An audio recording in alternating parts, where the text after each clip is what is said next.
నేను పోయినసారి జరిగిన దీని పరాభవం అనండి, దెబ్బనండి, ఓటమి అనండి, అది నన్ను చాలా ఆలోచన తీరు మార్చుకునేలా చేసింది నన్ను. పోనీ జగన్ అనే వ్యక్తి కూడా తెలుగుదేశాన్నే టార్గెట్ చేసి మనల్ని వదిలేస్తే మేబీ ఒంటరిగా పోటీ చేసేవాడినేమో.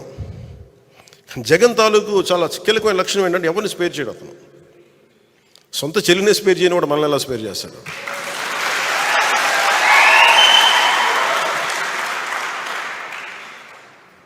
అతనికి ఈ రోజున వైసీపీ నాయకులు కూడా చెప్తున్నారు, ఊరంతా శత్రువులు పెట్టుకున్న వ్యక్తి నాయకత్వంలో పనిచేస్తూ ఉన్నారు, జాగ్రత్త.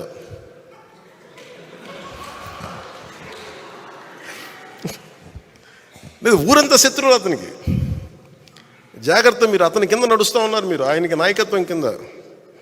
రేపొద్దున మీ కష్టాలు వస్తే మళ్ళీ పవన్ కళ్యాణ్ దగ్గరికి రావాలి, గుర్తుపెట్టుకోండి.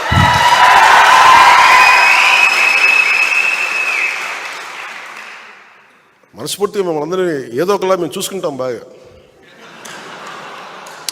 ఎందుకన్నా చాలా పెద్ద మనసు. ఎందుకు పెద్ద మనసు అంటే కక్ష కారుణ్యాలతోటి కక్షపూరితంగా ఉంటే సమాజం విచ్ఛిన్నం అయిపోతుంది.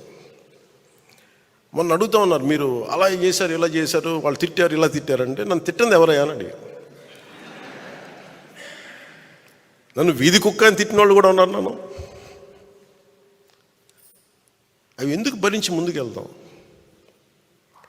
నన్ను పచ్చిబూతులు తిట్టిన వాళ్ళు క్షమించుతాను. క్షమించటం అనేది మానవ ధర్మం కదా అంటాను.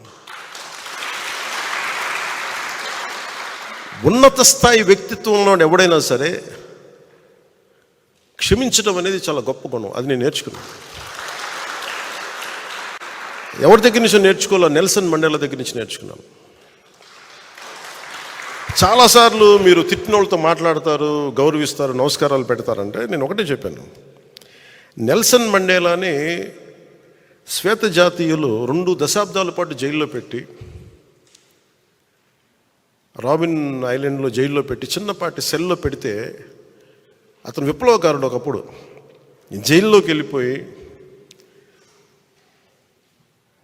అతను ఇన్విక్టస్ అనే ఒక పద్యం అదే ఒక ప్రేరణ అయ్యి దాన్ని 5-6 వాక్యాలను చదువుకుంటూ 22 దశాబ్దాలు బతికేసి ప్రతిరోజు అతను అవమానపరిచే శ్వేత జాతి